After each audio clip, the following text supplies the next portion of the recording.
Assalamualaikum warahmatullahi wabarakatuh.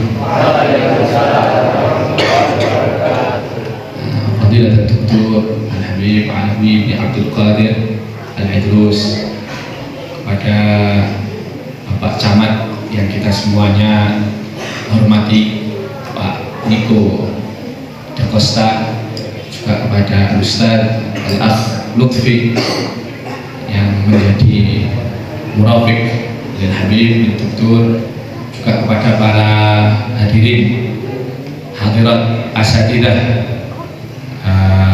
para sepuh, para bini sepuh, ingkang mugi-mugi Allah Subhanahu wa taala selalu dan senantiasa melimpahkan rahmatnya kepada panjenengan semuanya insyaallah. Kepada para santri putra dan putri, mohon santri putra dan putri, siswa putra dan putri, mohon didengarkan dengan baik apa yang nanti akan kita kaji bersama-sama, yang akan kita dengarkan bersama-sama dari Dr. Al-Habib Alawi bin Abdul Qadir Al-Idrus. Karena kata Pak Camat tadi, ini kesempatan, ayo menimba ilmu, ayo menambah ilmu, ayo menambah pengetahuan.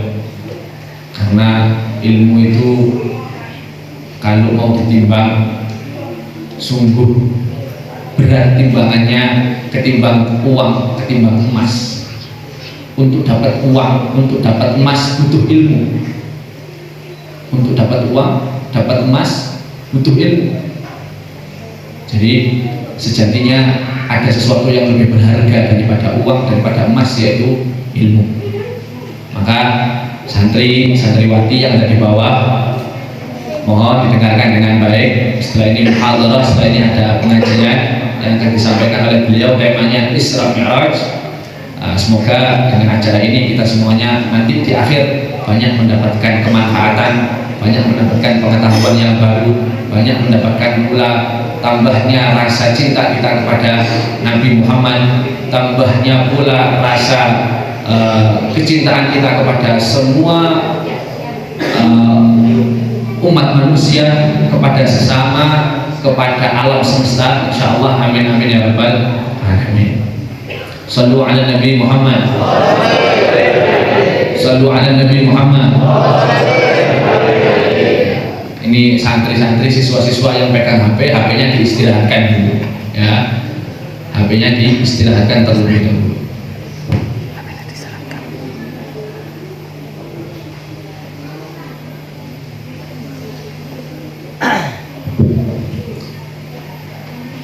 Oke, menawi ngoten mawon ingkang saged kula aturaken sedikit memperkenalkan Habib Doktor, bahwa beliau adalah dosen sarjana, dosen pasca, dosen S2 di Universitas Al-Ahqaf. Beliau alhamdulillah diberi amanah di Al-Ahqaf untuk jadi ketua komite fatwa dan riset. Jadi setiap kali ada orang mau lulus skripsi atau ada orang mau lulus tesis, itu harus dapat tanda tangan beliau dulu agar bisa tembus, agar bisa lulus. Jadi beliau ini ibaratnya kalau kajian-kajian yang dikaji di universitas semuanya dikaji dulu oleh beliau. Kalau menurut beliau lulus, lulus. Kalau betul lulus. Jadi beliau ibaratnya penentu pintu terakhir. Maka nggak heran kalau kemudian beliau sungguh dalam keilmuannya, sungguh alim keilmuannya. Oleh karena itu kita manfaatkan. Untuk mendengarkan ini kita tidak perlu ke Yaman, nggak perlu habis uang ke Yaman. Mumpung beliau di sini, kita ambil kesempatan. Nah, sekali lagi, setiap kali ada tamu datang dari luar, kita ambil kesempatan. Gunanya apa? Tambah ilmu, tambah pengetahuan, tambah keyakinan, sehingga efeknya kehidupan kita nanti insya Allah semakin baik. Karena dengan ilmu kehidupan itu bisa semakin baik. Tanpa ilmu kehidupan rusak. Allah SWT berfirman, Iqra. Ayat pertama yang turun kepada umat Islam, kepada Nabi Muhammad, apa bunyinya? Iqra. Iqra artinya baca. Bacalah adalah salah satu wasilah untuk belajar, membaca, belajar dan belajar. Kehidupan kita dibangun di atas belajar. Oleh karena itu wajib bagi kita untuk selalu nambah ilmu, selalu nambah ilmu. Peringatan Isra Mi'raj tahun demi tahun kita lakukan, tapi bukan berarti kita harus bosan. Kita harus selalu merasa, oh ada sesuatu yang baru, ada sesuatu yang baru, ada sesuatu yang baru. Insyaallah, mungkin menawi wonten mawon mukadimah yang bisa saya sampaikan. Sallallahu ala sayyidina Muhammadin wa ala alihi wasallam. Walhamdulillahirabbil alamin. Wassalamualaikum warahmatullahi wabarakatuh. Waktu sepenuhnya setelah ini kita berikan kepada Dr. Habib Abdul Alawi bin Abdul Qadir Al-Idrus. Hafizahullah.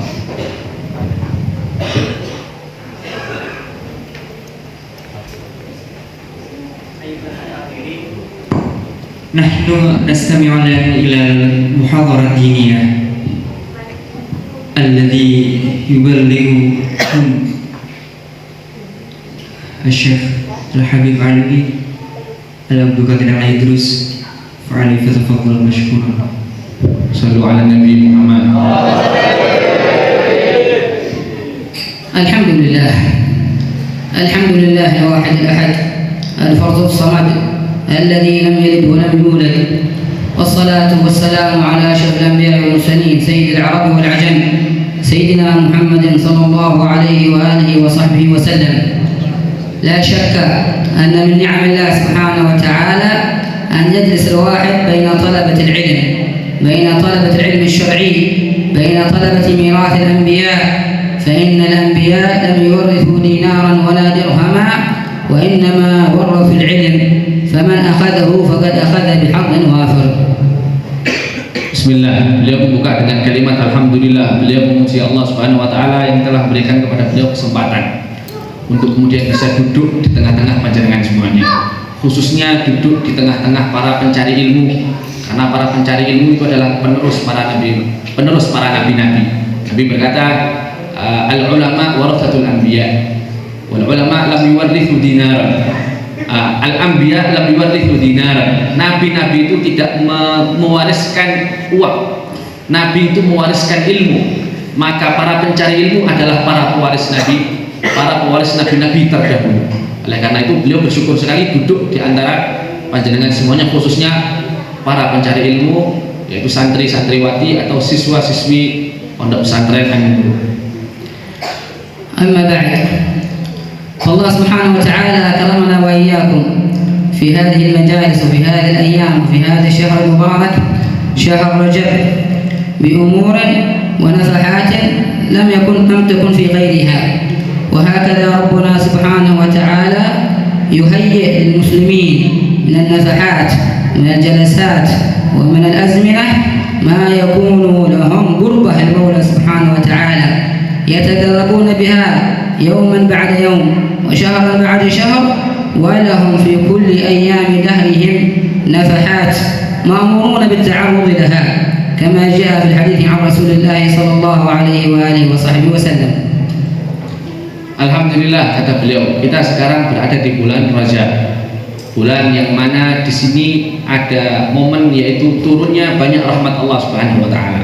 Melalui momen apa? Momen di mana bulan Rajab ini adalah bulan haram, bulan yang dimuliakan oleh Allah Subhanahu wa Ta'ala.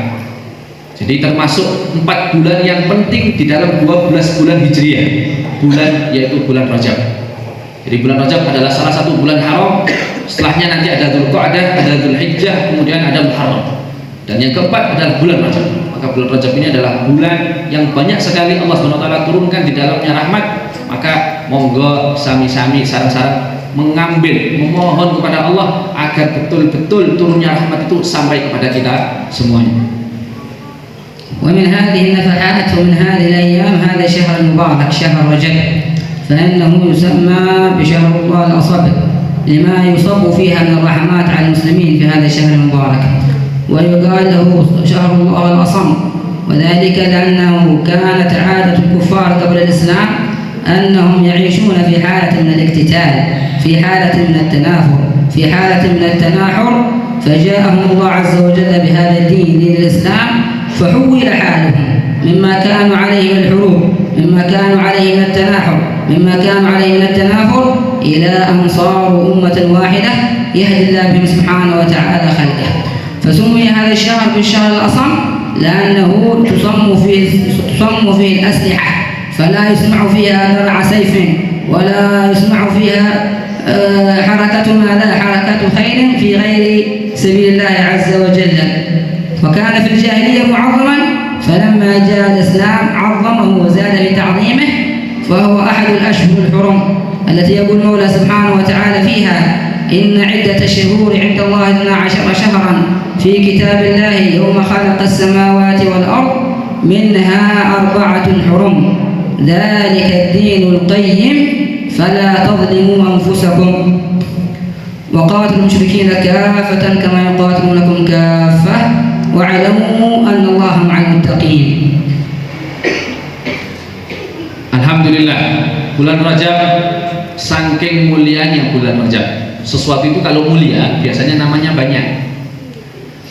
Contoh, Abu Janda alias Abu siapa alias Abu siapa, dalam arti sesuatu itu kalau penting mesti namanya banyak. Allah Subhanahu wa taala di dalam Al-Qur'an punya berapa nama? 99 nama. Ya. 99 nama kita sebut sebagai Asmaul Husna. Berarti menunjukkan betapa mulianya zat Allah Subhanahu wa taala. Sesuatu yang penting itu biasanya banyak namanya. Oleh karena itu kata beliau, di bulan Rajab ada beberapa nama yang terkenal untuk bulan Rajab. Bulan Rajab memiliki nama Rajab Al-Asab, di mana Al-Asab artinya yasubbullahu fiha ar-rahman. Allah SWT kemudian menurunkan di bulan Rajab banyak sekali rahmatnya, rasa kasih sayangnya kepada umat manusia, kepada makhluk semuanya banyak sekali diturunkan di bulan Rajab. Di bulan Rajab pula ada nama yang lain yaitu Rajab Al-Asab. Al-Asab artinya tuli. Rajab itu adalah bulan tuli. Kenapa dikatakan bulan tuli? Dulu sebelum datangnya agama Islam. Jadi bulan Rajab ini orang Arab itu, orang zaman jahiliyah saat itu seringkali berperang. Jadi nggak ada waktu mereka itu untuk berperang. Setiap waktu mereka berperang. Jadi nggak ada batasannya. Setelah kemudian datang Islam, Allah Subhanahu wa taala bulan Rajab diharapkan di dalamnya berperang. Makanya dikatakan asab karena di dalam bulan Rajab ini kita tuli dari mendengarkan pedang bergesekan. Kita tuli dari mendengarkan orang mati terbunuh di dalam peperangan. Yang kita dengar semuanya hidup bahagia di bulan Rajab. Yang kita dengar semuanya oleh Allah diberikan rahmat di bulan Rajab, diberikan kasih sayangnya di bulan Rajab. Itulah beberapa nama bulan Rajab, Rajab Al-Asab, Rajab Al-Asab, yang mana ini menunjukkan bahwa bulan ini betul-betul dimuliakan oleh Allah Subhanahu wa taala. Beliau mengutip tadi ayat Al-Qur'an, "Inna iddatasyuhuri 'indallahi 12 syahran." Kata Allah Subhanahu wa taala, firman Allah Subhanahu wa taala dalam Al-Qur'an, bulan itu ada 12. 12 syahran. 4 dari 12 itu adalah bulan haram. Salah satunya dari 4 itu adalah bulan Rajab, bulan yang dimuliakan oleh Allah Subhanahu wa taala. Inna iddatasyuhuri 'indallahi 12 syahran fi kitabillah yauma khalaqas samawati wal arda minha 4 hurum. Dzalika ad-dinul qayyim fala tadhlimu fihinna anfusakum wa qatilul musyrikina kaffatan kama yuqatilunakum kaffah wa'lamu annallaha ma'al muttaqin. انظر لقوله سبحانه وتعالى في هذه الآية المباركة فلا تظلموا فيهن أنفسكم. ليس المقصود من بركة الوقت ولا من وقت النفحات ولا من وقت التنزلات أن تكون أيها المسلم غافل عنها، أن تكون أيها المسلم في ضد ما يقصد منها، أن تكون أيها المسلم في طريق والعياذ بالله مخالف لها. فلا تظلموا فيهن أنفسكم، فنهاك فنهيت أيها المسلم أن تظلم نفسك في هذا الشهر المبارك بل وفي سائر عمرك. وظلم النفس إنما يكون والعياذ بالله بارتكاب المحرمات والمعاصي، لأنك إذا أنت ارتكبت شيء من هذه المعاصي فأنك بارتكابك هذا تظلم نفسك بتعريضها للعقاب والعياذ بالله سبحانه وتعالى. ظلمت وما إلا لنفسك يا فتى ظلمت، وظلم النفس من أقبح الظلم، وأقبح الظلم نفسك أن تعرضها والعياذ بالله للعقاب في الآخرة. Jadi beliau kemudian mengatakan di dalam ayat tadi ada ayat Allah berfirman fala tadlimu fihinna anfusakum. Allah kemudian mengajarkan kepada kita, memberitahukan kepada kita apa yang diberitahukan oleh Allah. Janganlah kalian wahai manusia berbuat zalim berbuat sesuatu yang bisa memberikan kemudaratan kepada diri kalian sendiri di bulan-bulan, khususnya bulan Dzulhijjah dan Muharram, dan umumnya di semua hari-hari di hari dalam satu tahun. Janganlah kalian berbuat sesuatu yang bisa mendatangkan mafsadah, kerusakan kepada diri kalian sendiri. Ini umum, berlaku untuk di semua hari.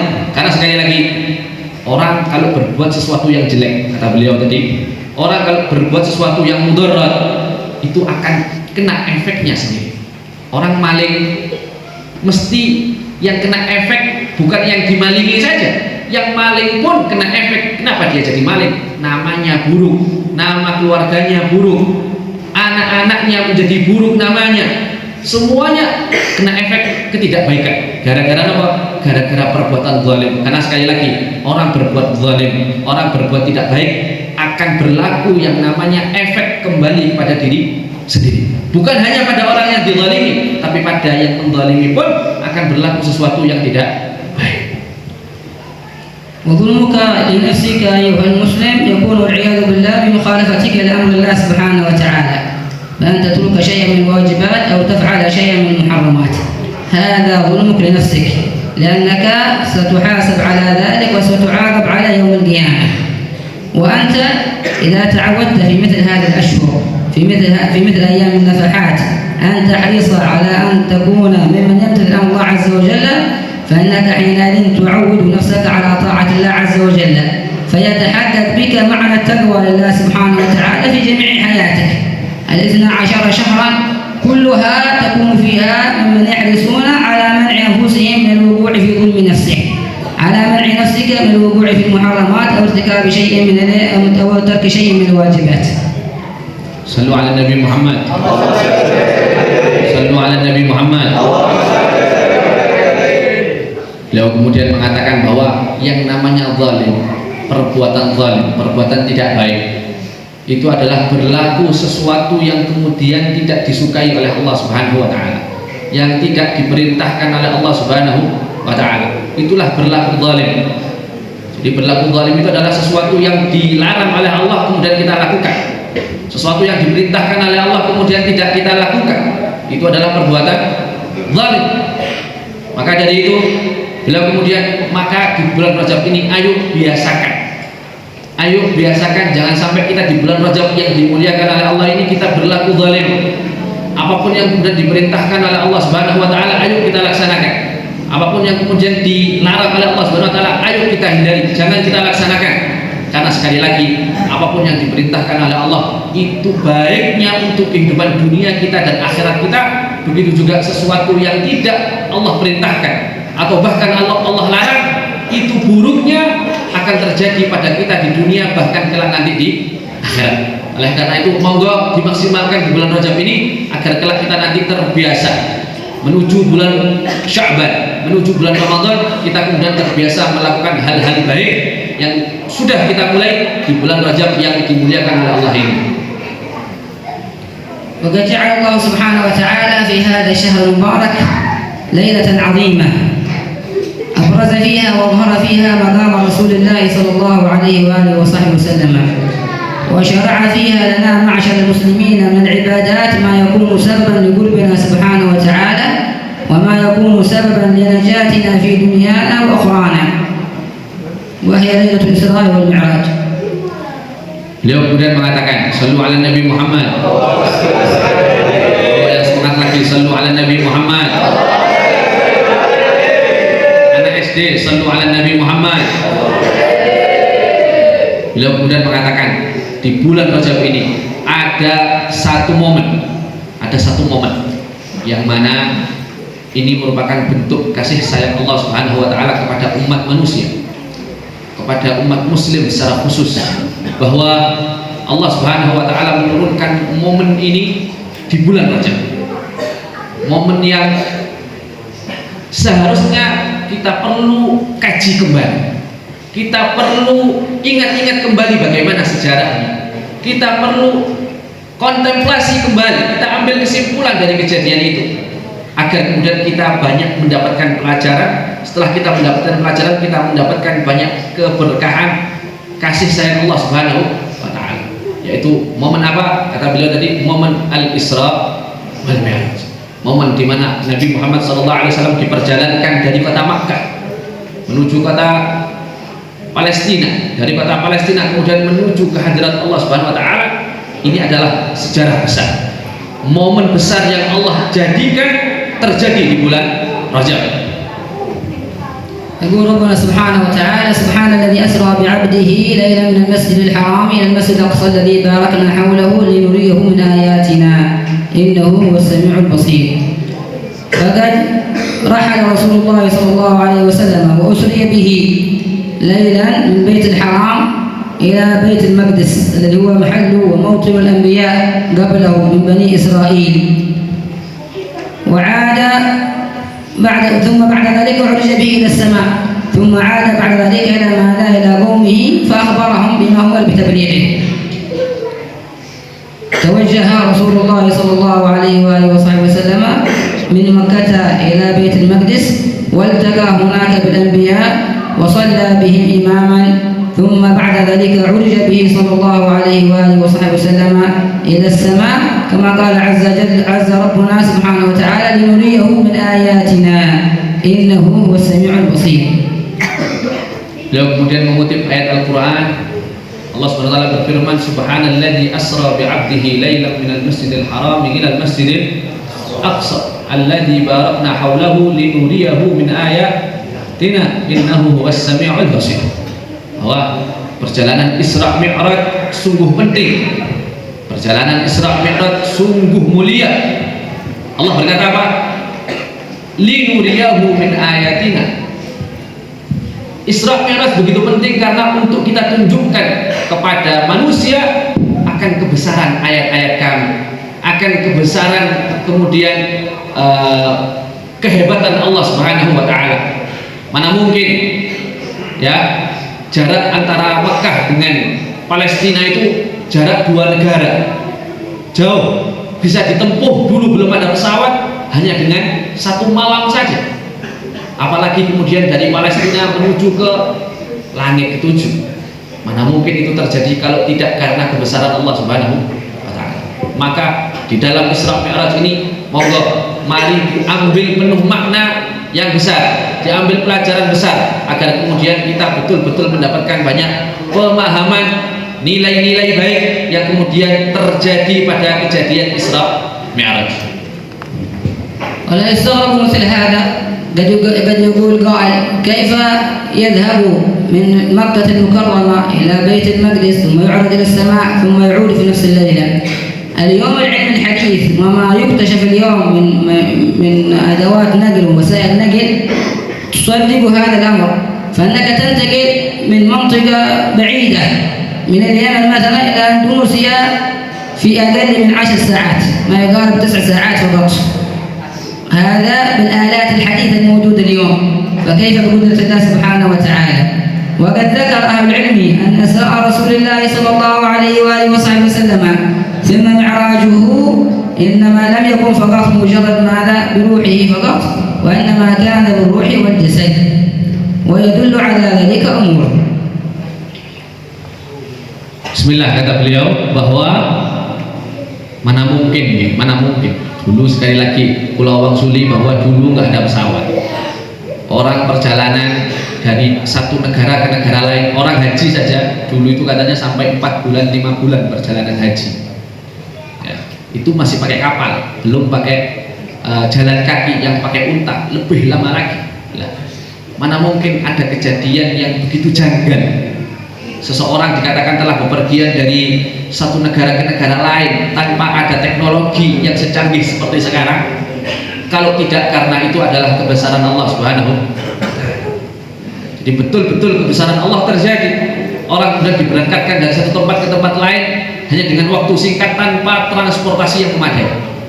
Maka disinilah seharusnya kita semakin mengagungkan Allah Subhanahu wa ta'ala, bahwa Allah Subhanahu wa ta'ala maha hebat, Allah Subhanahu wa ta'ala maha dahsyat, Allah Subhanahu wa ta'ala maha kuat, maha menjalankan sesuatu yang tidak mungkin menjadi mungkin.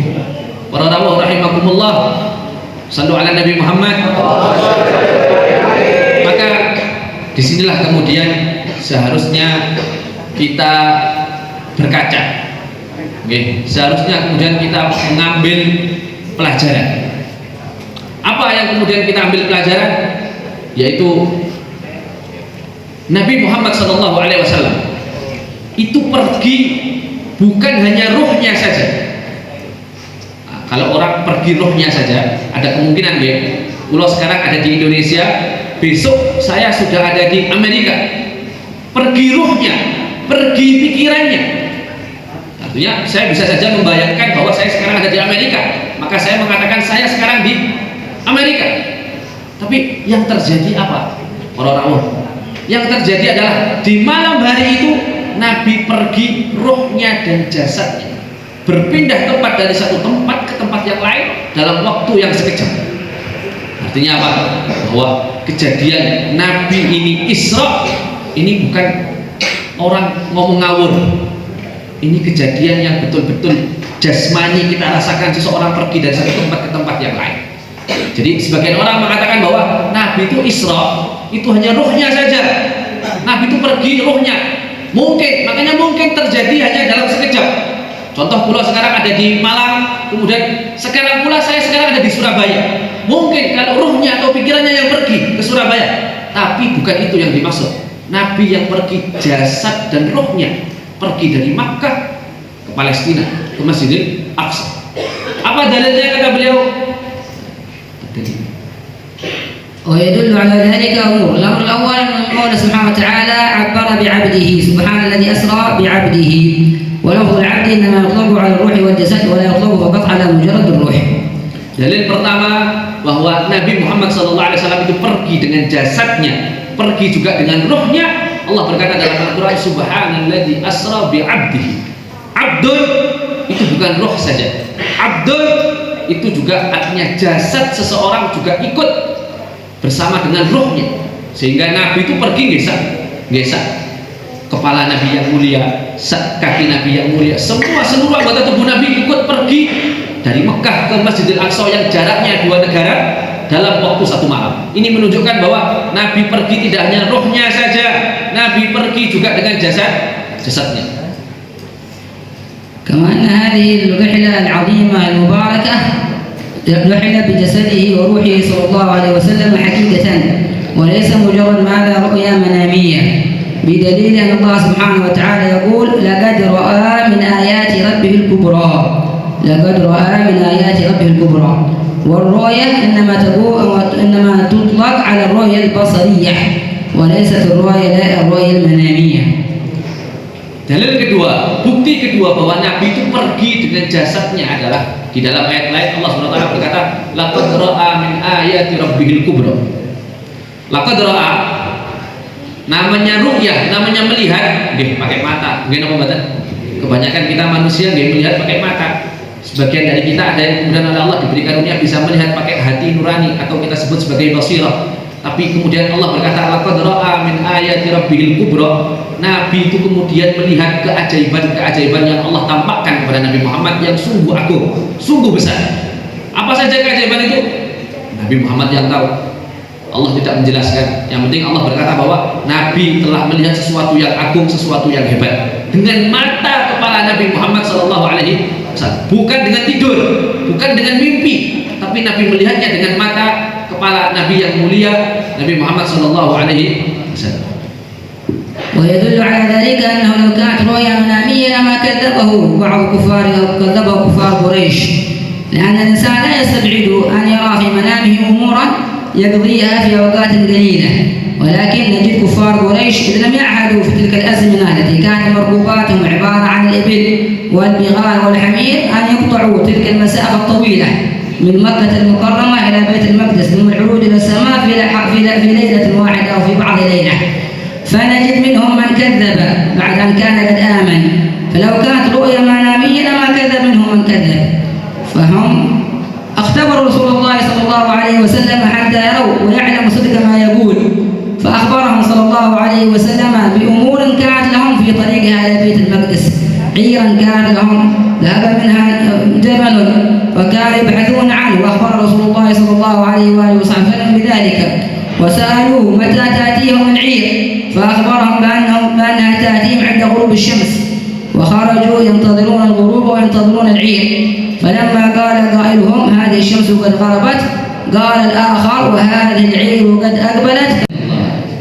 Bismillah. Dalil ketika, bukti ketika bahwa Nabi itu Isra Mi'raj dengan badannya, yaitu kalau Nabi Isra Mi'raj hanya dengan pikirannya, orang nggak akan menentang. Orang nggak akan menentang. Contoh nih, orang tidur kan bisa saja ngomong kemana saja. Dalam arti saya tadi habis pergi ke akhirat. Saya tadi habis pergi melihat orang tua saya yang sudah meninggal. Mungkin karena itu semuanya pandangan di dalam tidur. Tapi kalau kemudian orang sudah meninggal, mana mungkin kita bisa melihat orang yang sudah meninggal dengan mata kepala kita? Nggak mungkin, karena ya orang sudah meninggal sudah nggak ada. Nggak mungkin kita bisa melihatnya dengan mata kepala. Oleh karena itu, saat itu orang kafir Quraisy itu kemudian mengatakan Nabi ngawur dok, ngaku-ngaku Nabi kok ngawur. Artinya mana mungkin perjalanan bisa dilaksanakan sejauh itu dengan satu malam. Artinya apa? Menunjukkan Nabi itu pergi dengan jasadnya. Andai kata Nabi tidak pergi dengan jasadnya, orang kafir tidak akan pernah, orang Quraisy tidak akan pernah kemudian mengatakan pertentangan itu. Mereka tidak akan mungkin menyela Nabi, karena orang tidur bisa saja kapan saja terjadi. Oleh karena itu, maka suatu saat Nabi ditanya oleh sahabat Nabi, yang oleh orang-orang Quraisy saat itu, oleh orang-orang Quraisy Nabi ditanya, ya Rasulullah, kalau kamu memang betul-betul pernah perjalanan malam hari dalam satu malam saja dari Mekah ke Masjidil Aqsa dalam satu malam saja, apa buktinya? Dengarkan, buktinya adalah saya tahu bahwa kelompok dagang yang datang dari Syam, datang dari Suriah, itu nanti sore akan datang ke kota Mekah. Nanti sore akan datang ke kota Mekah, karena saya tadi malam melihat mereka jalan. Jadi Nabi itu kemudian melihat dari atas langit atau nggak tahu dari mana. Nabi itu karena diperjalankan oleh Allah, Nabi itu melihat kelompok dagang yang sedang dagang dari Mekah ke Suriah, mereka pulang dari Suriah ke Mekah lagi. Nabi kemudian ngasih tahu, mereka nanti sore akan datang, dan ketika dipastikan sore hari, betul kata Nabi Muhammad, kata sahabat bahwa Nabi betul bahwa mereka sudah datang di sore hari. Ini menunjukkan bahwa Nabi itu kemudian Isra Mi'raj plus dengan badannya, bukan hanya dengan rohnya saja. وهكذا الإنسان قد ينكر ما لا يقع تحت عقله. فلو أن كفار مكة في ذلك الوقت أخبروا بأن هناك طرق أو وسائل للنقل تطير في السماء وتقطع المسافات في فترة بسيطة قد ينكرونها، ولكننا اليوم نشاهده بأعيننا، فقدرة الله سبحانه وتعالى لا يحدها شيء جل جلاله وتعالى عظمته. Para rawuh rahimakumullah, sallu ala Nabi Muhammad, sallu ala Nabi Muhammad. Maka disinilah sebenarnya kehebatan Allah Subhanahu wa taala, kehebatan Tuhan kita semuanya, bahwa dari sesuatu yang sesuatu yang secara manusiawi, secara rasional nggak mungkin terjadi, maka itu diperjalankan kepada Nabi, dan itu menunjukkan bahwa Nabi kita, Nabi Agung Nabi Muhammad SAW itu betul-betul Nabi yang sebagaimana Allah Subhanahu Wa Taala ingin tunjukkan kepada umat manusia bahwa Nabi ini bukan main-main. Nabi ini datang dengan segala kerahmatannya, datang dengan segala kebaikannya, datang dengan segala membawa ajarannya yang betul-betul datang dari Allah Subhanahu wa taala. وهكذا نجد في ديننا فيما جاء عن رسولنا صلى الله عليه وآله وصحبه وسلم نجد أمورا تتحقق اليوم بعد قرون مما أخبر به رسول الله صلى الله عليه وسلم. فالإنسان المسلم المؤمن يؤمن بما جاء عن الله سبحانه وتعالى ومؤمن بما أتى بالغيب. فرسول الله صلى الله عليه وسلم تذكر لنا كتب السنة أن بعض الأحبار واليهود سأل رسول الله صلى الله عليه وآله وصحبه وسلم ممن يخلق الولد.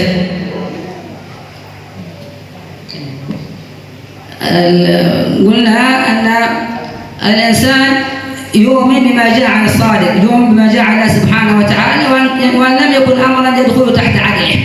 فنحن اليوم نؤمن بوجود ماذا؟ بوجود وسائل النقل تنقل الإنسان، تطير في الهواء، تنقل الإنسان في مدة يسيرة. لو عرضت تلك الأمور والوسائل على من كان قبلنا فإنهم لا يصدقون. نحن نعتمد في تصديقنا ما أخبر به الصادق المصدوق عن الله سبحانه وتعالى، وما ينطق عن الهوى إن هو إلا وحي يوحى. ولهذا نجد حتى في عصرنا الحاضر نجد أمورا رسول الله صلى الله عليه وآله وصحبه وسلم سئل عنها في زمنه لم تكتشف ولم تبين ولم يصل إلى حقائقها إلى العلم الحديث اليوم. Dulu sallu ala Nabi Muhammad.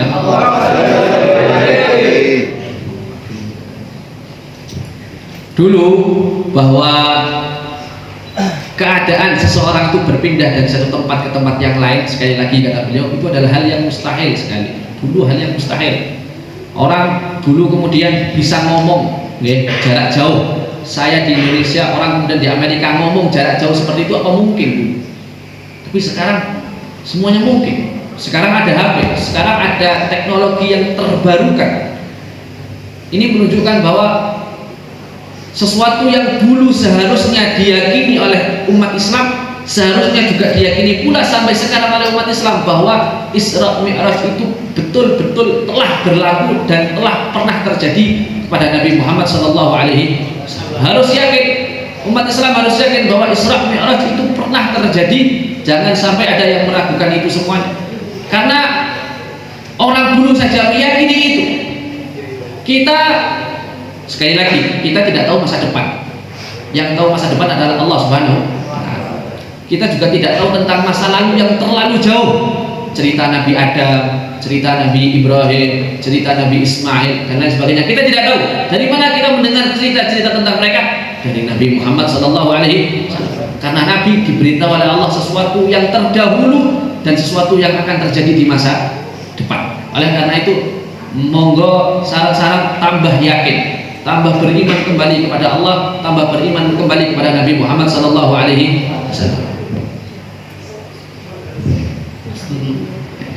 هكذا نجد رسول الله صلى الله عليه وآله وسلم يخبر عن أمور هي من المغيبات يشهد العلم الحديث بها. فقد روى الإمام أحمد بن حنبل في مسنده أن يهوديا سأل رسول الله صلى الله عليه وآله وسلم مما يخلق الولد، فقال عليه الصلاة والسلام ما من كل المني يخلق الولد، ما من كل المني يخلق الولد. وهذه قضية قالها رسول الله صلى الله عليه وسلم قبل أكثر من 14 ماذا قرن، وتحققت اليوم. فأن علماء الطب اليوم يبينون ويذكرون أن هذا السائل المنوي الذي خلق الله عز وجل من الإنسان، أفرأيتم ما تؤمنون أنتم تخلقونه ونحن خالقون، ليس كله يتخلق منه الولد، فأنه ملايين الحيوانات المنوية، والحيوان المنوي نفسه مكون من عدة أجزاء، ليس من كلها يتخلق الولد، وإنما من جزء منه وهو ماذا؟ رأسه الذي يحمل الصفات الوراثية. وهكذا فما أخبر بالصادق المصدوق لا يشك أنه سيحصل، لأنه إنما يخبر عن الله سبحانه وتعالى. Masya Allah, beliau ngomong kata tiang mos Quran ngomong Masya Allah kata tiang mos Quran. Masya Allah, Bismillahirrahmanirrahim. Masya Allah, anak belum yani antum tatakalam antum taqra'un al-Quran. Masya Allah, hakada Masya Allah. Alhamdulillah. Jadi kata beliau, Nabi itu kan sekali lagi diberikan oleh Allah Subhanahu wa Ta'ala pengetahuan yang datangnya betul-betul dari Allah Subhanahu wa Ta'ala. Nabi sebagaimana kita ketahui, Nabi itu adalah Nabi yang ummi, Nabi yang nggak bisa membaca dan juga tidak bisa menulis. Tapi bagaimana mungkin seorang Nabi seperti itu, seorang manusia seperti itu punya pemahaman, pemikiran yang bahkan baru saja diungkap oleh ilmuwan zaman sekarang. Nabi dulu sudah mengatakan itu. Contoh, jadi kata Nabi Muhammad SAW, tidak semua mani yang keluar dari orang laki-laki itu akan jadi anak. Tidak semua mani yang keluar dari orang laki-laki akan jadi anak. Betul apa badan? Bapak-bapak, betul apa badan? Tidak semua mani akan jadi anak. Dan itu Nabi sudah berkata 1400 tahun yang lalu. Padahal Nabi dulu nggak ada alat untuk bisa tahu mana mani yang bakal jadi anak, mana mani yang tidak bakal jadi anak. Nabi dapat pengetahuan ini dari mana? Dari Allah Subhanahu wa Ta'ala. Ini menunjukkan bahwa yang datang dari Nabi bukan buatan, yang diucapkan oleh Nabi bukan karangan Nabi, yang diucapkan oleh Nabi semuanya datang dari Allah Subhanahu. Padahal Nabi bukan orang pintar. Secara orang belajar, orang kalau pintar itu harusnya belajar. Tapi Nabi itu kan dikatakan bahwa Nabi itu adalah Nabi yang ummi, yang nggak belajar juga tidak membaca, tidak membaca juga tidak menulis. Artinya dari mana pengetahuan setinggi itu kalau nggak datangnya dari Allah Subhanahu wa Ta'ala? Dan itu terbukti di zaman sekarang bahwa yang dikatakan oleh Nabi, tidak semua mani itu akan jadi anak. Nabi berkata 1400 tahun yang lalu. Nah, ternyata dibuktikan di zaman sekarang bahwa ternyata tidak semua mani yang keluar dari orang laki-laki itu bisa jadi anak. Andai kata mani semuanya yang keluar dari orang laki-laki jadi anak, kita sampun gak ada yang pinter nih. Ngatan gak ya? Andai kata semua mani yang keluar dari laki-laki jadi anak, kira-kira anaknya sekarang sudah 50-an masing-masing orang. Ngatan gak? Nah, artinya apa? Bahwa Nabi 1400 tahun yang lalu berkata tidak semua yang keluar dari mani yang keluar dari laki-laki akan jadi anak, dan itu betul. Menurut ilmuwan sekarang, tidak semua mani itu produktif, tidak semua mani itu bisa menghasilkan anak secara proses manusia. فلا يستغرب ذلك لأنه كما قلنا أن ما يبلغ عن الله سبحانه وتعالى أو ما ينتج عن الهوى، فهو صلى الله عليه وآله وصحبه وسلم خاتم الأنبياء والمرسلين، بشارة عيسى عليه الصلاة والسلام. فقد قال سبحانه وتعالى في كتابه فيما جاء به عن الله سبحانه وتعالى: اليوم أكملت لكم دينكم وأتممت عليكم نعمتي ورضيت لكم الإسلام دينا. فرسول الله صلى الله عليه وسلم هو مصداق لمن قبله من الأنبياء والمرسلين، خاتم الأنبياء والمرسلين، جاء بدين هو وصفه ربنا سبحانه وتعالى بأنه رضيه لنا، خالقنا جل جلاله رضي لنا هذا الدين ووصف هذا الدين بالتمام والكمال. اليوم أكملت لكم نعمتي واليوم أكملت لكم دينكم وأتممت عليكم نعمتي ورضيت لكم الإسلام دينا. Allah Subhanahu wa Ta'ala kemudian berfirman dalam ayat Al-Quran, Al-yawma akmaltu lakum dinakum wa atmamtu alaikum ni'mati wa raditu lakum al-Islam dinan. Bahwa firman Allah Subhanahu wa Ta'ala dalam Al-Quran menunjukkan bahwa agama Islam ini dikatakan oleh Allah telah disempurnakan oleh Allah. Ajarannya telah sempurna, apapun yang seharusnya diketahui oleh manusia sudah diajarkan oleh Allah Subhanahu wa Ta'ala melalui Nabi Muhammad sallallahu alaihi wasallam. Bahwa tidak ada yang ditinggalkan oleh Allah melalui Nabi Muhammad ajaran-ajarannya. Sesuatu yang seharusnya oleh umat manusia dikerjakan, sesuatu yang seharusnya tidak dikerjakan sudah dijelaskan oleh Nabi Muhammad sallallahu alaihi wasallam. Sallu ala Nabi Muhammad. Santri putra, sallu ala Nabi Muhammad. Oleh karena itu, maka dari itu seyogianya kita meyakini betul bahwa apapun yang datang dari Nabi Muhammad itu betul adanya. Apapun yang datang dari Nabi Muhammad SAW itu tujuannya untuk kebaikan umat manusia semuanya. Bukan agar umat manusia kemudian saling membenci, bukan agar umat manusia kemudian saling merendahkan, tapi sekali lagi untuk memuliakan seluruh umat manusia. ليلة الإسراء والمعراج هذه الليلة العظيمة رأى فيها رسول الله صلى الله عليه وآله وصحبه وسلم ما رأى من الآيات العظيمة، وأوجب ربنا سبحانه وتعالى على نبينا صلى الله عليه وسلم وعلى الأمة المحمدية في مثل هذه الليلة الأمور العظيمة، كما قال عز وجل: لقد كان قاب قوسين أو أدنى فأوحى إلى عبده ما أوحى ما كذب الفؤاد ما رأى لقد رأى من آيات ربه الكبرى. Bahwa perjalanan Isra Mi'raj ini sekali lagi sungguh penting, sungguh besar pelajarannya.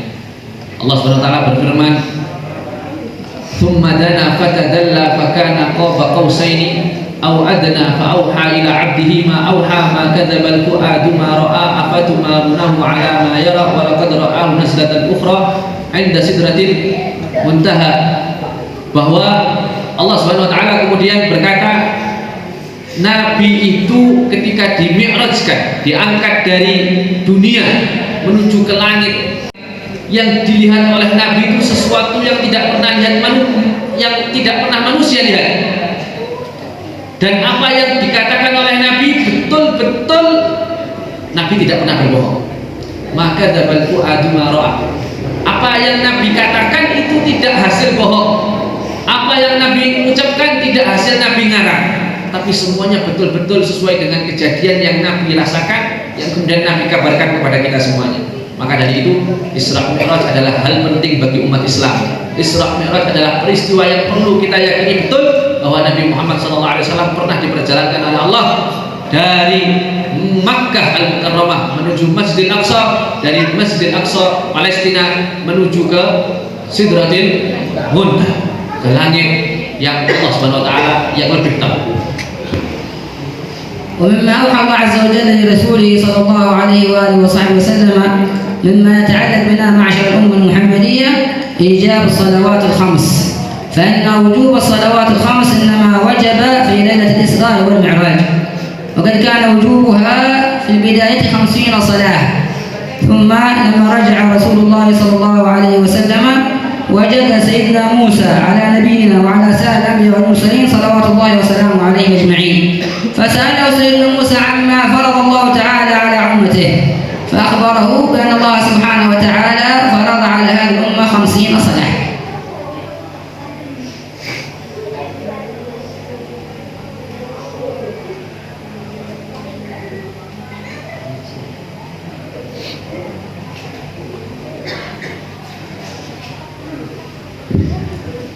Sallu ala Nabi Muhammad.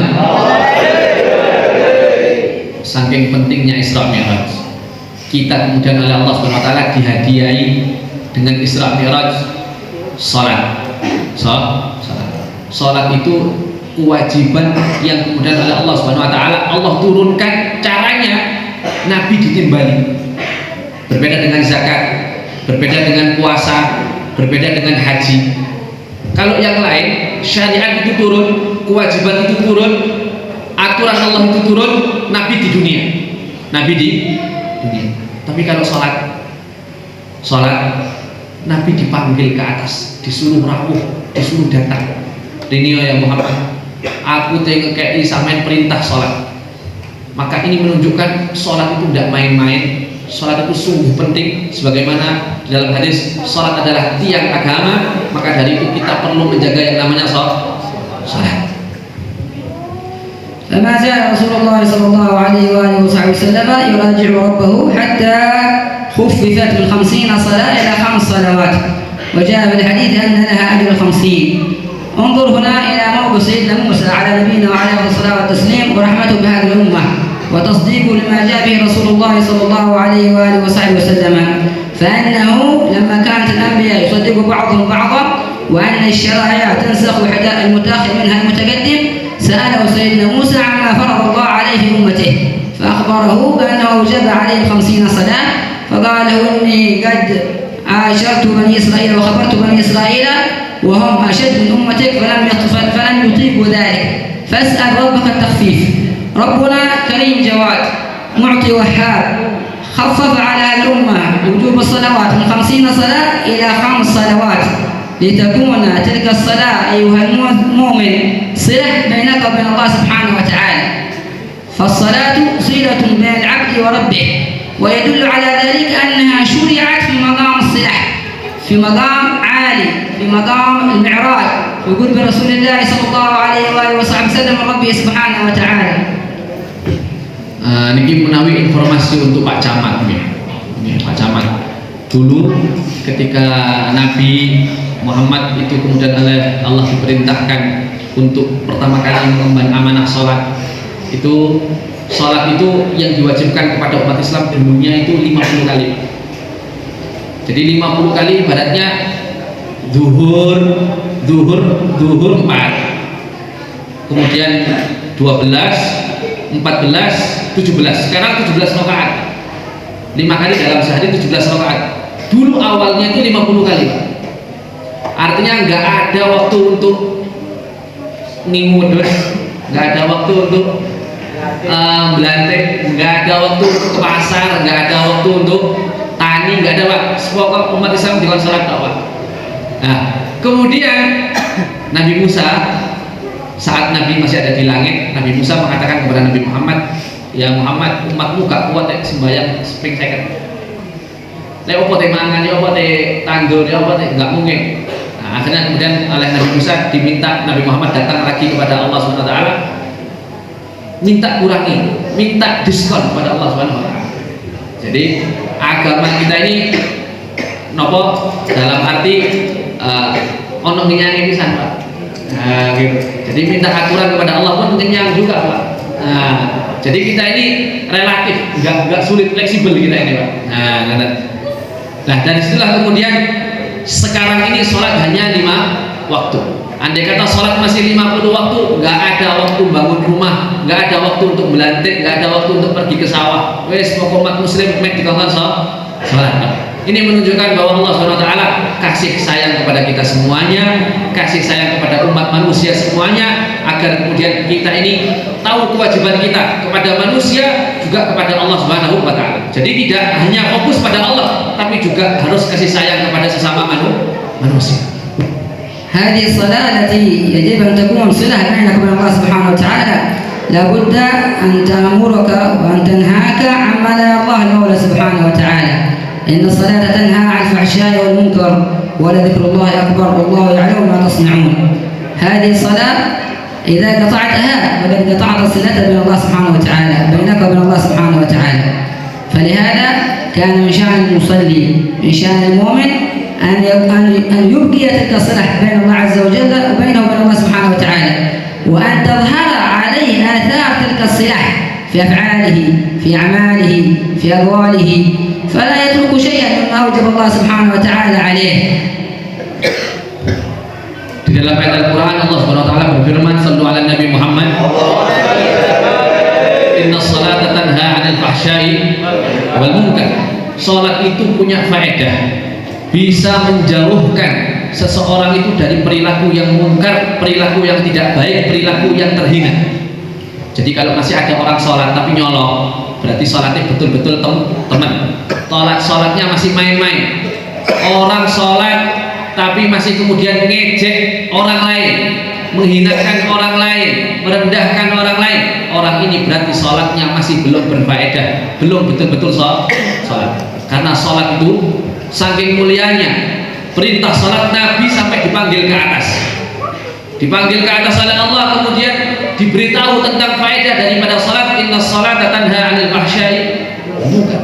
Maka dari itu kalau masih ada, Pak, lek menawi wonten kelompok-kelompok pondok sak menika, Pak, yang jang kampung sing ngakune salat, tapi ternyata sing nyolongi wedhus tiyang, Pak, berarti mboten salat, Pak. Berarti pas tepak mboten salat. Terus kemudian tasih wonten sing mendet estrini tiang, bedangi tiang, wah ini bukan salat berarti, Pak. Lek tiang salat insya Allah pakem, Pak. Hidupnya pakem insya Allah. Tidak akan neko-neko, akan berlaku baik kepada semuanya. Insya Allah begitu. Kalau yang salat, kalau yang nggak salat itu biasanya lakunya belok-belok. Jadi maka dari itu monggo salat itu diperhatikan dengan baik, karena salat adalah menjadikan hubungan kita dengan Allah Subhanahu Wa Taala itu kuat. Kata beliau, salat itu adalah silah, penyambung hubungan kita dengan Allah Subhanahu Wa Taala. هذه الصلاة ينبغي أن تكون موجودة معك في جميع أعمالك. صلتك بالله سبحانه وتعالى تقتضي أن تشكره على ما أعطاك، تقتضي أن تؤدي ما أوجبه عليك. فالمسلم أوجب الله سبحانه وتعالى عليه أمورا في ماله وأمورا في معاملته، صلاته وصلته بالله عز وجل ينبغي أن تكون سبب لتحقيق تلك الأمور وتحقيق معنى الصلة مع الله سبحانه وتعالى.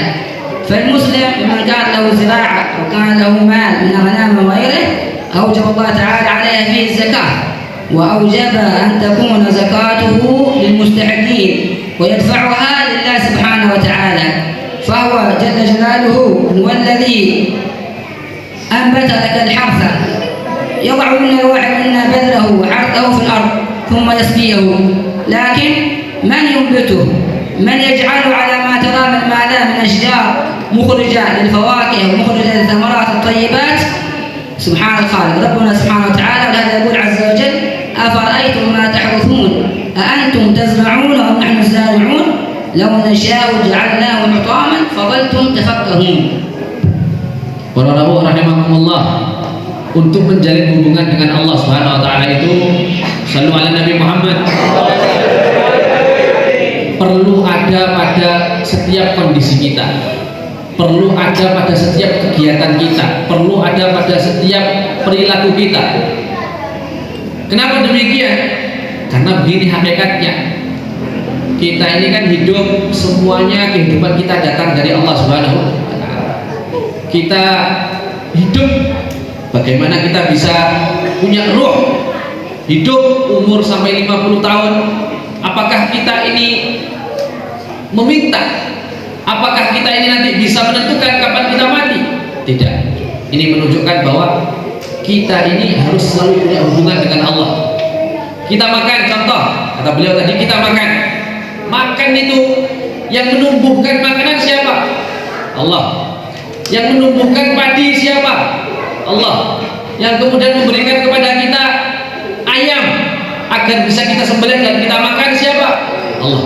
Ini menunjukkan bahwa seharusnya di setiap kondisi, di setiap keadaan kita selalu menjaga hubungan kita dengan Allah Subhanahu wa taala. Mau makan berdoa, mau tidur berdoa, baru bangun tidur berdoa, mau keluar dari rumah berdoa, mau masuk ke dalam rumah berdoa. Itu sehingga itu adalah alat-alat, contoh-contoh bagaimana kemudian kita bisa membangun jalinan batin kita dengan Allah Subhanahu wa taala. فكان مقتضى ذلك من الله سبحانه وتعالى هو الذي صير لك البذر زرعا وأخرج منه هذه الثمرات المباركات وهذه الحبوب المباركة. كان من واجبك أيها المسلم أن ترد الفضل لأهله، وأن تحمد الله سبحانه وتعالى على ما أعطاك، وأن تخرج ما أوجب الله سبحانه وتعالى من الزكاة المفروضة للمستحقين المذكورين في قوله عز وجل: إنما الصدقات للفقراء والمساكين والعاملين عليها والمؤلفة في قلوبهم وفي الرقاب والغارمين وفي سبيل الله. فمن يأكل رزق الله ويحرث ويزرع وينبت الله عز وجل ويرزقه ثم يشكر غيره فهذا شأنه كشأن من عمل عند شخص ثم ذهب وأعطاه أجره ثم ذهب إلى آخر يشكره ويثني عليه بما أعطاه، مع أنه ليس ذلك الآخر ما لا فضل فيما أعطيت. وهل جزاء الإحسان إلا الإحسان؟ فكان مقتضى الصلاح ومقتضى حمد النعمة أن يرجع المسلم إلى ربه سبحانه وتعالى ويحمده على ما أعطاه، ويحمده على ما هيأ له من ماذا مما خرجه من هذا الزرع المبارك، فيؤدي حقه لله سبحانه وتعالى ولا يشهد سوى الله عز وجل. والذي أخرج هذا البحث بذرة بعد الحرث وصيره ماذا زرعا وتسقيه بماء واحد، الله عز وجل يسقى بماء واحد ونفضل بعضها على بعض في الأكل. إن في ذلك لآيات لقوم يعقلون. تزرع البذرة لأنواع الفواكه والحبوب المختلفة وتسقيه بماء واحد وفي أرض واحدة ويخرج أشكالا وألوانا مختلف الطعام مختلف الليل مختلف الشكل، سبحان من خلق. Para rawuh rahimakumullah, shallu ala Nabi Muhammad. Insyaallah semuanya yang hadir dapat berkah. Amin. Dapat kemanfaatan insyaallah. Ini kata beliau tadi bahwa beliau mencontohkan sesuatu yang sangat penting sekali. Apa itu? Seharusnya dengan sholat seseorang itu bisa sadar bahwa kepada siapa seharusnya dia bersyukur. Jadi dengan dia sholat, orang yang sholat itu biasanya paham kepada siapa dia bersyukur. Contoh, Allah SWT memberikan kepada dia makan. Ketika Allah memberikan kepada dia makan, karena dia sholatnya baik, maka dia sadar kalau dia punya makan, makannya itu kemudian ada sisa, ada lebih, yang mana ada rezeki yang seharusnya tidak bisa dia makan semuanya, mestinya masih dia simpan, seharusnya dia harus memberikan itu kepada orang lain. Jadi jangan tamak, janganlah kemudian kita ini mengira bahwa saya ini harus memperkaya diri saya sendiri saja, tapi haruslah kita ini hidup berbagi kepada sesama, karena itu bukti bahwa orang itu sholat, orang itu punya hubungan dengan Allah Subhanahu Wa Taala. Karena apa? Ternyata jatah kita makan sehari itu nggak seberapa. Kita makan sehari paling mentok 4 piring 5 piring, sisanya apa masih harus kita simpan? Tetangga-tetangga kita ingat saudara-saudara kita ingat orang-orang di sekitar kita, sehingga apa? Kehidupan ini jangan kita pikir hanya diri kita dan diri kita, tapi kita ingat juga orang lain di sekitar kita, tetangga kita, saudara kita. Nah, itulah tanda bahwa orang tersebut betul-betul sholat, betul-betul telah membangun hubungannya dengan Allah Subhanahu wa Ta'ala. Maka dari itu, hubungan dengan Allah saja itu ada buktinya, yaitu bagaimana kemudian kita berlaku baik kepada sesama. Sebagaimana Yai punya prinsip bahwa tujuan perjalanan hidup kita adalah cinta kepada Allah, cinta kepada Rasulullah, yang mana tanda cinta Allah, cinta Rasulullah adalah kasih sayang kepada sesama makhluk, kepada hewan, kepada tumbuhan, kepada manusia yang lain, kepada alam semesta, kepada ruh.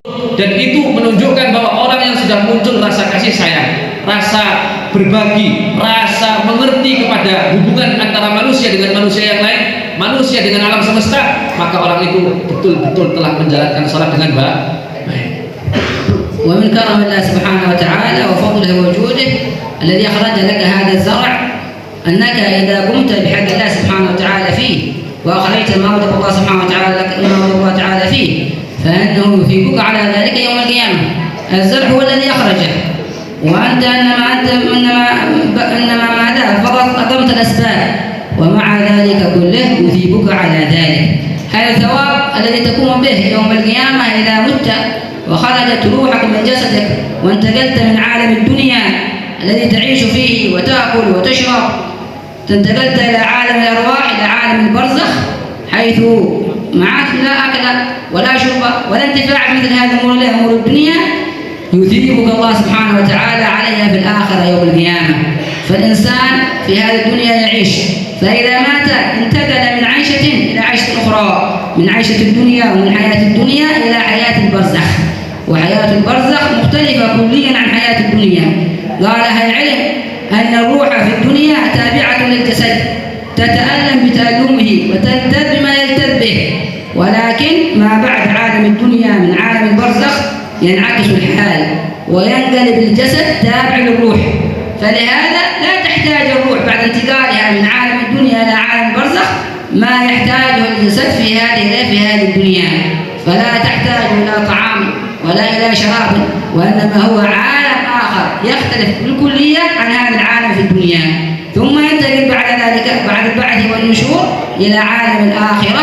إذا أقيمت الساعة وحوسب الناس فإنك أيها المسلم تؤجر على ما أنفقت، وتؤجر على ما خرجت، وتؤجر على ما بذلت مما سهل الله عز وجل لك، مما خلق الله عز وجل لك، فتنال بذلك بعد ذلك النعيم الأبدي، النعيم السرمدي، الحياة الباقية التي لا موت بعدها، وهي حياة الآخرة، حيث يدخل أهل الجنة الجنة وأهل النار النار. نسأل الله عز وجل أن يجعلنا ممن يدخلون الجنة ونهل كرامته، إنه على ما يشاء قدير الإجابة جديد. Yang terakhir dari beliau bahwa seseorang itu kemudian dikatakan oleh Allah Subhanahu wa Ta'ala orang yang kemudian mau berbagi kepada sesama, mau kemudian ingat kepada sesamanya, itu akan oleh Allah beri pahala kelak nanti di akhirat. Allah beri balasannya kelak nanti di akhirat. Ini menunjukkan bahwa subhanallah, maha suci Allah, bahwa Allah itu maha pemurah, maha kasih sayang kepada manusia, kepada umatnya, umat alam semesta ini. Begitu kasih sayangnya. Kita makan yang ngasih Allah.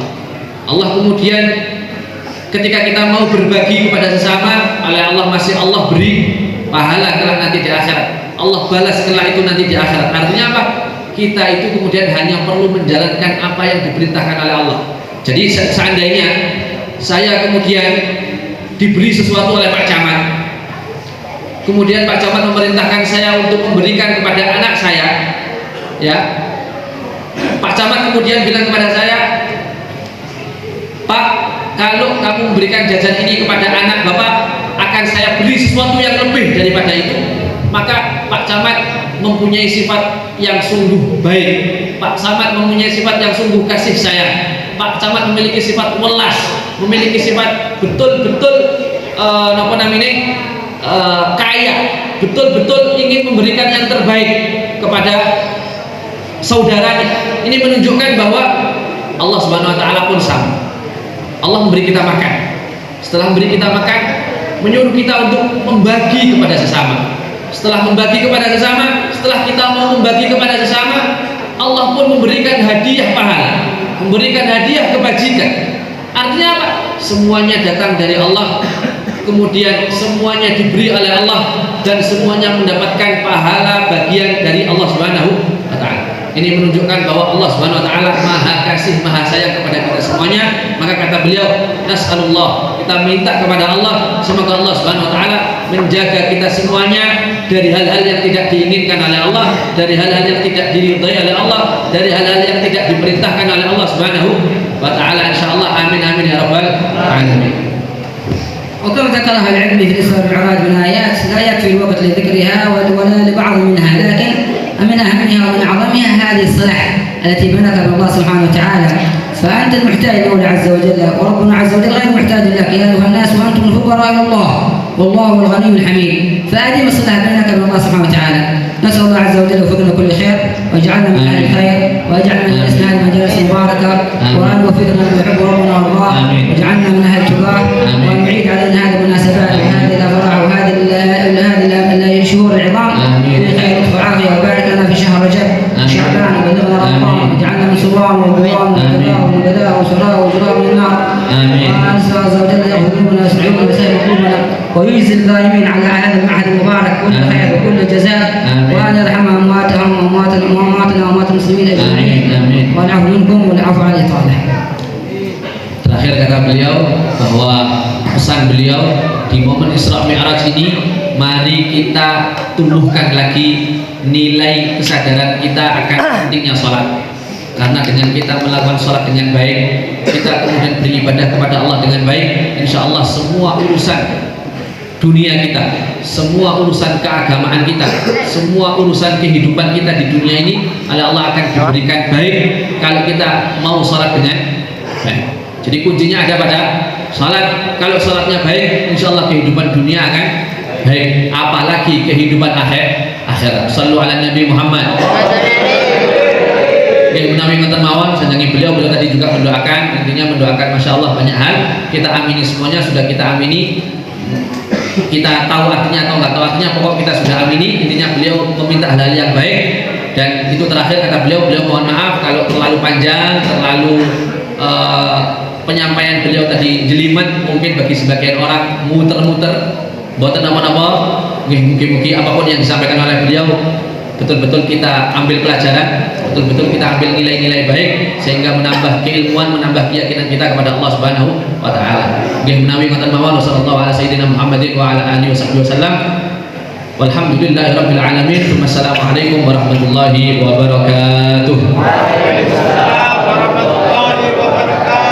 Sebelum majelis ditutup, monggo tim nasyid untuk membawakan nasyid terlebih dahulu, satu nasyid.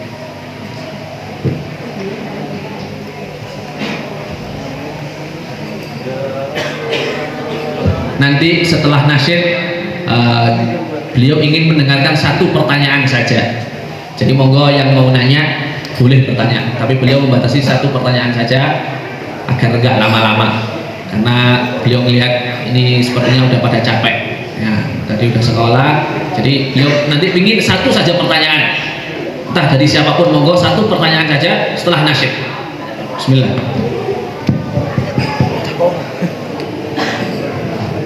Allahumma salli wa sallim wa barik alaihi wa ala alihi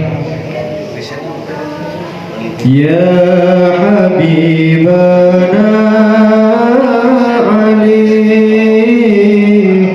Syai'illah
Monggo ada satu pertanyaan, dipersilahkan. Satu saja mawon. Mungkin kali beliau dijawab, setelah itu kita mungkin minta ijazah. Ya, monggo silakan. Boleh pakai bahasa Arab, boleh pakai bahasa Indonesia, pakai bahasa Rusia, pakai bahasa Inggris, nggak apa-apa. Bismillah. Bismillahirrahmanirrahim. Assalamualaikum warahmatullahi wabarakatuh. Afwan ya Habib. استعمل اللغة العربية. أحسن ما يكون تتكلم اللغة العربية. اسمح لي أن أعرف نفسي أولا. اسمي محمد أنيكا، أنا طالب من هذا المعهد. أسألكم كما تقولون آنفا الحكمة في هذه الواقعة الصلاة وأسأل كيف نتخذ صلاتنا صلاة كما في قوله تعالى إن الصلاة تنهى عن الفحشاء والمنكر. كيف نتخذ صلاتنا صلاة تمنعنا عن الفحشاء والمنكر، وكيف نتخذ صلاتنا صلاة يجعل الله لنا عبدا صالحا كما فهمنا. كان من يصلي ويسير، كان من يصلي ويعمل سوءا أو منكرا. بسم الله الحمد لله والصلاة والسلام على رسول الله. جزاك الله خير على هذا السؤال الجيد. والصلاة هي من أعظم الأمور التي فرضت على الإسلام في ليلة الإسراء والمعراج، ولا هناك أيضا أمور عظيمة كثيرة. وسؤالك كيف يمكن تحقيق الصلاة الحقيقية التي تمنع المسلم من الوقوع في المحرمات. الحضور في الصلاة مهم. أن تحضر في الصلاة، لا أن تصلي هكذا كالآلة، يعني لا تدري ما تقول ولا تدري بين يدي من تقف. فأنت إذا حضرت في الصلاة وصليت الصلاة أولا بنورها الظاهر. طبعا الشرع لابد فيه من قضيتين: الأخذ بظواهر ما أوجبه الشارع في الصلاة، تقيم الصلاة بأركانها وشروطها. ثم كذلك أيضا بعد إقامة الصلاة بأركانها وشروطها، من لب الصلاة وروح الصلاة ومن الأشياء المهمة في الصلاة أن تحضر في الصلاة وأن يخشع قلبك في الصلاة. النبي صلى الله عليه وسلم رأى رجل من الأعراب يصلي ويعبث بلحيته وقال: ما لا لو حضر قلبه. فأنت إذا أردت أن تحضر في الصلاة، أول ما يجب عليك أن تلاحظ أنك تقف بين يدي الله سبحانه وتعالى، تقف بين يد خالقك، بين يد ربك سبحانه وتعالى، بين يد من بيد أمرك. أنت لو رحت عند ملك ولا عند سلطان لا شك أنك ستأخذ كامل الهيبة والاحترام، فتأخذ وتتزين بالزي الحسن، وتزين بالزي الجميل الطيب. وإذا وقفت بين يديه تقف ملاحظا عند من تقف، وهذا مخلوق والله سبحانه وتعالى هو الخالق. فإذا كنا نحن نستحق ما نقول، يعني الإنسان إذا دخل على الملك ولا على الحاكم ولا على المحافظ ولا على غيره يترقب كلماته، لا يتفهمها، لا يزيد منها ولا ينقص، لأنه يرى أن هذه الشخصية شخصية مهيبة، وأنه عليه أن يجب بين يديها مقام له، يعني يعطيها مقامها التي هي فيه. هذا المخلوق. فكيف الخالق سبحانه وتعالى الذي هو وفقك، الذي هو رزقك، الذي هو خلقك قبل ذلك كله، الذي هو بيده ملكك، بيده أمرك في الدنيا وفي الآخرة. تستحضر أيضا في وقوفك في الصلاة ما عد الله عز وجل للمصلين من هذه الصلاة. فأنت إذا عرفت عظمة ما تفعل وقر في قلبك وعظمة في قلبك، فإذا تحقق الصلاة الحقيقية التي فيها حضور وخشوع واتصال بينك وبين الله سبحانه وتعالى، كانت تلك الصلاة ناهية عن المنكر، عن الفحشاء والمنكر. أذكر قبل مثال يذكر في نهي الصلاة عن الفحشاء والمنكر مما يقال أو القصص المذكورة في هذا.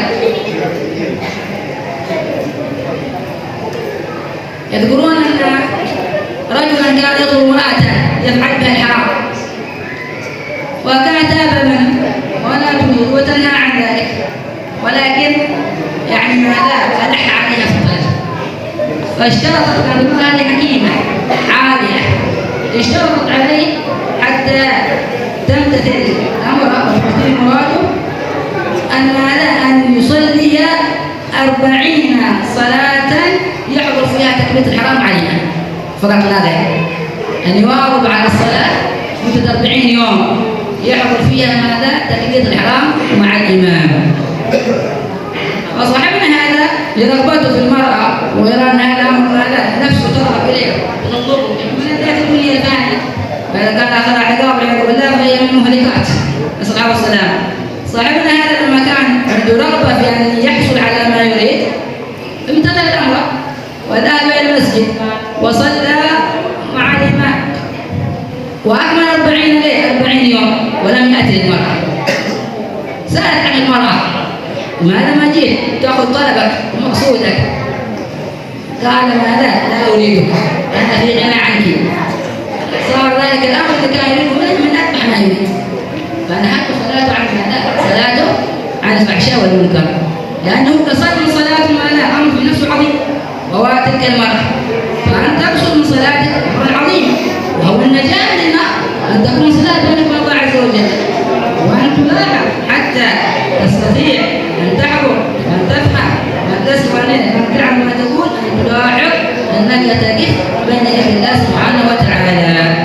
والحديث قد جاء بهذا قال قسمت ليه الصلاة بيني وبين ماذا وبين عبدي، فإذا قال المسلم إلى الفاتحة قال حمدني عبدي إلى أن أثنى على العبد إلى أن يمر بالليل بآيات الثناء، ثم يأتي بآيات الدعاء إياك نعبد وإياك نستعين اهدنا الصراط المستقيم. يقول مولى عز وجل كما تدعي العبد ما أسهل، فأن تستشعر هذا الموقف وأنك تكتب بهذا الله عز وجل واستشعر عظمة هذه الصلاة وثوابها، تكون إن شاء الله تعالى سبب لنهيك عن الفحشاء والمنكر. Bismillah. Sebentar sedikit memberikan ringkasan dari apa yang ditanya dan apa yang dijawab, karena jawabannya masya Allah. Biasa kita BW jawabannya. Jadi orang itu jawab sak kita BW, pertanyaannya ini menunjukkan apa? Menunjukkan bahwa saya jawab pinter tenanan. Pertanyaannya sakit, jawabannya sak kitab. Di karang kitab ini pun kitab 30 halaman paling maunya. Pulau ringkas bahwa pertanyaannya tadi apa? Bagaimana cara sholat agar sholat itu bisa berfaedah, menahan kita dari perilaku-perilaku tidak baik, menahan diri kita dari perilaku-perilaku munkar, perilaku-perilaku yang keji. Bagaimana caranya agar sholat itu nyatanya kan kita semuanya sholat, tapi ternyata masih ada yang nyolong, masih ada yang nguntit, masih ada yang berlaku tidak baik pada sesama. Berarti sholatnya tidak memberikan faedah yang baik, yaitu mencegah dirinya dari berperilaku yang tidak baik. Nah, maka bagaimana pertanyaannya tadi, bagaimana cara sholat agar bisa berfaedah, menahan kita dari perilaku yang tidak baik? Kata beliau harus khusyuk, sholatnya ya khusyuk. Kalau orang sholatnya saat sholat Allahu Akbar yang dipikir duit,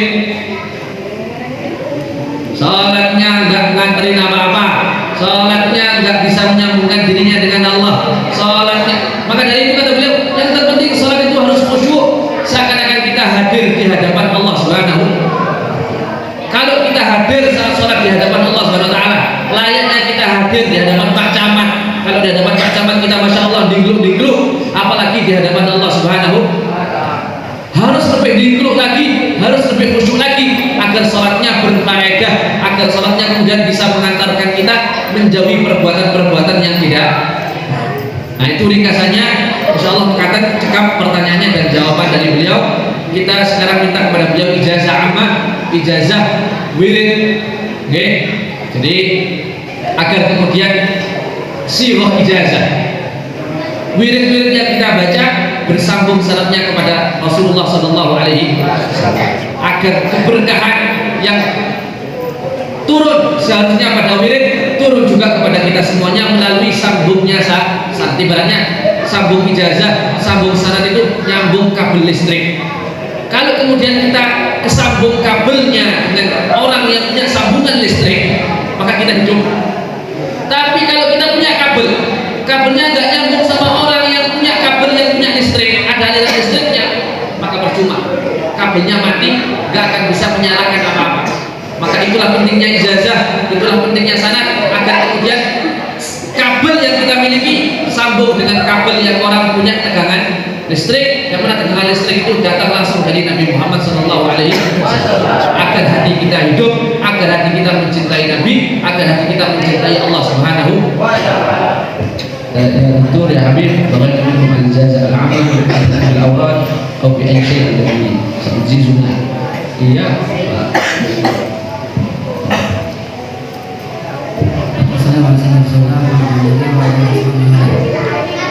تلبية لطلبكم نجيبكم إن شاء الله تعالى فيما يتعلق بأوراد السادة آل بعلوي مما جازوا في مشايخنا إذا صح لنا في الإجازة، كما نجيبكم أيضا في كل ما يوصل لنا من كتاب وغيره أن تقرأوا وتفهموا وتدرسوه وتعلموا بعد فهمه إن شاء الله تعالى.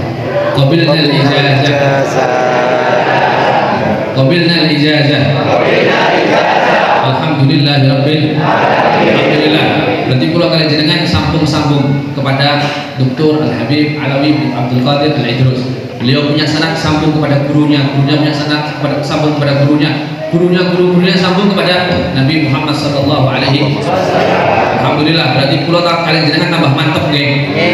Tambah mantep ketika baca zikir, tambah mantep ketika membaca pelajaran, tambah mantep khususnya santri bahwa ilmu kita bersambung kepada Nabi Muhammad sallallahu alaihi wasallam. Jadi kalau sampai ada orang muslim kemudian suka memusuhi orang lain, suka menebar kebencian kepada orang lain, suka kemudian mengadu orang lain, berarti ilmunya belum sambung kepada Nabi Muhammad SAW. Karena Nabi tidak pernah membenci orang lain, Nabi juga tidak pernah mengadu orang lain, Nabi juga tidak pernah mengadu domba orang lain. Nabi rahmatan lil alamin. Dia menawi begitu saja yang bisa kita kaji bersama pada siang hari ini. Semoga Allah SWT memberikan kemanfaatan kepada kita semuanya. Allah memberikan kesehatan kepada Al-Habib Dr. Alawi bin Abdul Qadir Al-Idrus, juga kepada seluruh hadirin tamu undangan, juga kepada panjenengan semuanya, santri putra dan putri, jamaah putra dan putri, derek-derek tiang kampung putra dan putri, juga kepada keluarga kita semuanya, insya Allah, untuk urusan dunia, untuk urusan agama, begitu juga untuk urusan akhirat kita semuanya, insya Allah. Amin amin ya rabbal alamin. Al-Fatihah.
Selain ini beliau ngapunten boten sakit salaman, biasanya kan wonten salaman, boten sakit salaman karena selain ini beliau akan menghadiri undangan ba'da maghrib di Malang. Jadi selain ini beliau mau ramah tamah sedap, kemudian langsung berangkat ke Malang akan tidak terlambat. Jadi acaranya di Malang nanti ba'da maghrib. Nggih menawi ngoten mawon. Sallallahu alaihi wasallam Muhammadin wa ala alihi wasallam. Wassalamualaikum warahmatullahi wabarakatuh. Waalaikumsalam warahmatullahi wabarakatuh.